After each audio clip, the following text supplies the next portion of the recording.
Okay, lads, I have a pretty exciting build. I've said this a lot today. I know I've done 7 build guides today, but I actually have a really cool build here. Thorns, a build I never thought I'd play. However, this season is introducing a really cool and unique way to play it. This build here potentially has unlimited Wrath of the Berserker, like infinitely on, infinite shouts, and some ridiculous AoE potential. We're going to talk about how that's happening, how it's making use of all of the new changes to the Paragon board, the new uniques, the new unique changes, and the vampiric powers, just to get this party started. But let's start, as always, with the skill tree. Now, of course, this entire written guide will be available down in the description below for you to use like after the video, but it's important that you understand how this build works as you're building it out yourself, and also all of my other endgame builds plus my leveling build as well. Everything will be in the description. So this build is very much centered around using a ton of Frenzy. So Frenzy will be our sort of primary attack, and we're going max points into that, and we're using Combat Frenzy. This is going to give us a lot of damage reduction, a ton of attack speed, and well, actually we're not even using a Fury Spender, so to speak. So actually that's not too much of an issue, but we get it anyway, so it's nice. We are going full tanky, so a lot of passives are going to be heavily focused on keeping us alive through absolutely everything. Strategic Rallying Cry, this will keep our Fortify up very easily. We also have Strategic Challenging Shout, which gives us a gigantic amount of Thorns. We have, of course, Outburst and Tough as Nails, because these are Thorns passives. We definitely want those. We have Power Kick. Now, the reason we have Kick is exclusively so that we can use all of our Fury in one attack. So Power Kick will just consume all of our Fury, and we want that because we're using Wrath of the Berserker. And with Wrath of the Berserker, the more Fury that you spend, the more damage you do, up to a cap of 100% increased damage. So with this, you can actually just use one kick and cast and use all of your 200 Fury, because we'll be going max Fury, and boom, you're done, right? You're done straight away. Then you don't have to use any more global cooldowns or skills to get that cap up and running. We're using Mighty Warcry for some more Fury. Also, we're going to be heavily focusing on Berserking, so this is very important from Enhanced Warcry as well.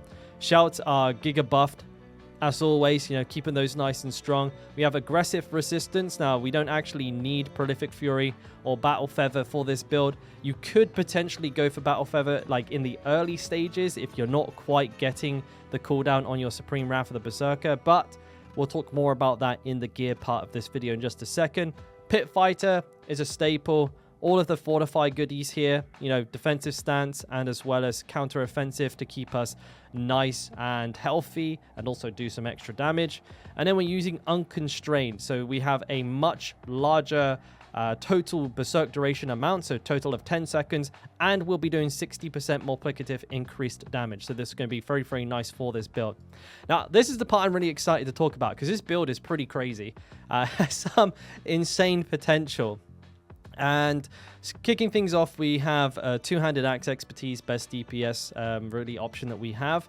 We have a bunch of gear here. So I'm not going to go through, as always, the actual stat priorities themselves. They're all written in the guide, and they're pretty generic stuff. The things have been changed for Season 2, but it'll take me forever to go through each and every one. But I will go through the uniques, and I'll go through the aspects because this is really important. So first and foremost, we have the Tusk Helm of Uritz the Mighty. And this one is just a staple now for any Berserking build, because while you're Berserking, if you Berserk again, there is a up to 60% chance that you'll become even more angry. And this will grant you a 15% damage boost, 2 Fury per second, and 10% cooldown reduction. All really good stuff. And as I've been saying in all of my guides today, we don't know what the stats are right now. We haven't actually seen it, but the way that Blizzard have redesigned most of their uniques seems that they understand, like, they need to put stats that are actually attractive to the builds that use these on them. So I'm not too worried about it. And worst case scenario, you can always just go farm a Shaco and use that instead, which you probably will once you get one. But in all of the build guides, we haven't put the uber uniques in, so we don't actually know just how rare they actually are. Razor Plate, because it's a Thorns build. I think that's self-explanatory. Berserk Ripping, this will give us a bunch of bleeding on our direct damage. So this is just a nice extra sort of padded out damage that we can spread out with everything that we do, because we're always berserking. Disobedience, very important, pretty much a must-have for armor. Ghost Walk, and I always like to say the reason we go for Ghost Walk is that it allows us to move through enemies while we're unstoppable, which would be like basically permanently with this build. And that's to stop you from getting body blocked, stuck with explosions, stuck indoors, you know, can't get away from stuff. That's exactly why we go Ghost Walk. Then we have Death Wish, which increases our thorns by a massive amount while we're berserking, so it makes perfect sense to have this. We actually have a Magnum Opus. Reason for that is twofold, right? We're building a lot into Frenzy. We're using a ton of Frenzy. Our Frenzy will be doing a lot of damage thanks to the new Vampiric powers. So when you're playing any dual wield build, this just makes perfect sense to go. And then also, because we're building into Max Fury for Wrath of the Berserker, and then this actually now has that on it, so that's already synergistic in that way, but also you deal more damage based on how much Max Fury you have with the skills that you attack using this weapon. So Frenzy is really going to be hitting quite hard. Then we have on our other two-hander Needle Flare.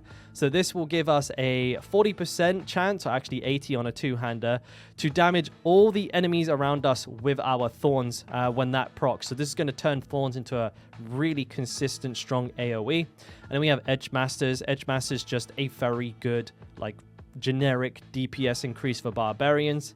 We have Bold Chieftain's Aspect, because we are using Shouts and we want to get the cooldown reduction on them.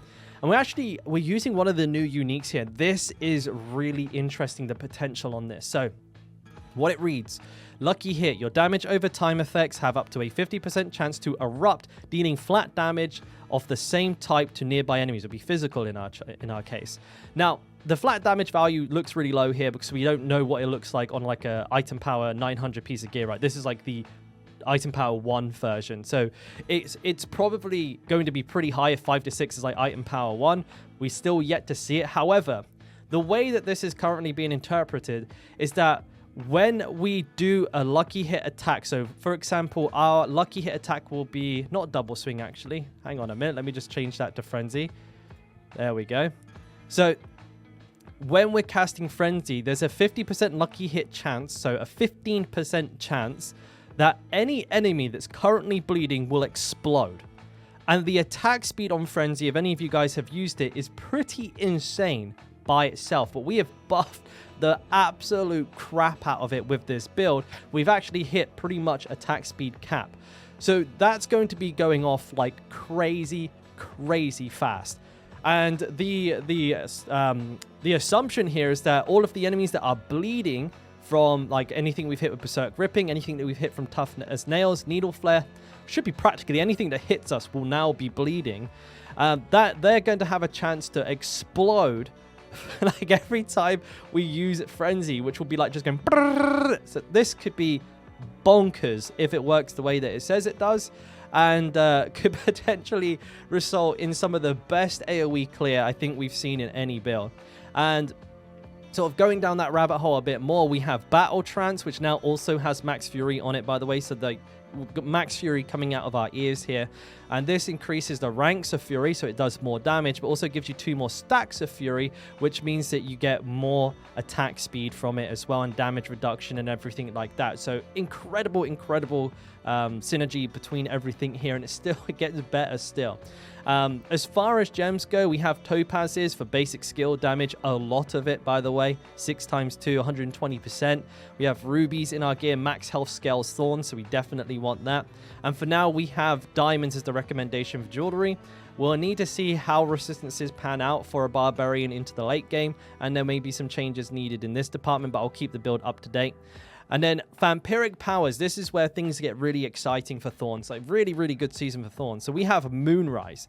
And Moonrise reads as hitting an enemy with a basic attack grants you 4% attack speed, stacks 5 times up to 20%. So this is even more attack speed. And upon reaching max stacks, we then enter a Blood Rage, and we do 160% increased basic skill damage and gain some movement speed as well. So Frenzy just going ape, like absolutely ape mode. This is going to be pretty funny to see in action. We got Jagged Spikes, which is Thorns has a 10% chance to deal 300% damage and chill enemies, which is nice to chill the enemies. What's going to be super cool is to see the interaction between Jagged Spikes and Needle Flare. So if this procs on a needle flare proc, it means that that instance of AoE Thorns damage is going to have triple damage, which is going to be bonkers. Like I said, the AoE potential in this build looks absolutely insane. We have Hectic, and this is why I say that we're going to have infinite Wrath of the Berserker. So every 5 basic skills you cast, one of your cooldowns will be reduced by 2 seconds, and this is any cooldown. Now, shouts have a very, very short cooldown as it is. So the likelihood of these getting eaten by, or these cooldown reduction segments getting eaten by this are relatively low, because these will probably not quite often have that much cooldown to be reduced. But even if they do, there's the sheer volume of attacks that we're going to be pumping through with Frenzy is going to be absolutely just chunking, like just massively chunking the cooldowns of everything that we have here. And very, very realistic to expect to get nearly 100% uptime on Wrath of the Berserker. So very excited to see that in action. We have Vampiric Touch. Now, this build, I'll kind of explain this now, has a very unique way of spreading vulnerability to enemies. Vulnerable is not quite as valuable as it was in the past, but it's still very valuable. And the way that we're doing it with this build is actually exclusively through a Curse Touch and Pray the Weak. So we have a 44% chance, lucky hit, to apply a Vampiric Curse to an enemy when we hit them, and then a 15% flat chance for that to then spread to other enemies that are near them. And Pray the Weak, besides giving us increased damage to vulnerable enemies, also makes cursed enemies vulnerable. And the way that we're looking at spreading our vulnerability to enemies is actually just to train these, like, the strongest mob in a pack, like the elite with just 1,000,000 frenzy hits, and cause that curse to spread, and then use Pray the Weak to spread the vulnerable from there. And that's kind of how this build is going to work. A full written explanation of everything is actually just below here. So if you need that in-depth sort of dive into how the build works and how all those things operate together, then that is there for you. But let's get into the Paragon board and have a little look at some of the new stuff that's in here as well. So we actually have 1 point remaining. I'll throw that in. I think we'll probably put that on. This is not the time to be doing this, but I'll tell you what, I'll do it after the video. I'll slap that 1 extra point in there. Sometimes when I edit it and then I tab out, it doesn't save. You guys don't care about that. So let me start with the first glyph. We have Disembowel. Even more cooldown reduction when we kill a bleeding enemy. All enemies will be bleeding with this build because of Toughness Nails. Then in the next board, we have Seething. Now, Seething, people may be like, why have you got Seething? But while wielding a sword, your damage is increased. And this means all damage. So as long as we have our swords out, which we will, because Frenzy is the only attack that we use, all of our damage is increased by the amount that this bonus gives us. We also gain 3 Fury every time an enemy dies, which is nice, but we don't actually need a lot of Fury with this build. It's mainly for that top bonus that we're going for. We have Blood Rage, of course. Blood Rage is insane. So there is a 10% chance when we kill a bleeding enemy for us to enter Berserking for 5 seconds. This is fantastic for maintaining Berserking. But the really cool part is that our damage dealt is increased, and this is multiplicative, by the way, by 25% of our bonus damage while Berserking. And we have a lot of it, not just in the gear, but also in the Paragon board itself. So you can see that we have a lot of nodes here, a lot of nodes here, and there's some more in another Paragon board a little further on. Next is a glyph Aya, and actually I said a little later on, I actually meant next. This has an insane amount of damage while Berserking, because we can get 75 strength in this glyph here for an insane boost to that damage type, plus we get some damage reduction versus elites, but this just giga feeds Blood Rage, so this is fantastic. Then we move down here, we've got some max life, some max fury. Again, with this build, we very, very much anticipate hitting fury cap, like soft cap of 200. We have all resist here, which is going to be pretty important this season. We have Martial. It's a shout build, so we need that cooldown reduction. We have Territorial, so close enemy damage, but also just some really nice damage reduction for us as well, because when the build's built around being hit, you need to be tanky. And then moving up here to the final board, we have Ambidextrous. This works very much the same way as Seething. As long as we're hitting with our 2 one-handed weapons, which we are, then we get an 8% multiplicative damage bonus to everything that we do. This includes Thorns. And finally, we do have Decimator. So when we make enemies vulnerable, we gain a 10% damage boost. And if we actually overpower a vulnerable enemy, then we get double that effect for 5 seconds. So we're not really banking on overpowering, but that 10% multiplicative section of it. It's very much worth like the 5 points you have to spend to get to it. So this is a really, really fun looking build. I'm actually super excited to see how this one ends up panning out. And, you know, this could actually be maybe one of the the funkiest builds I've seen on paper.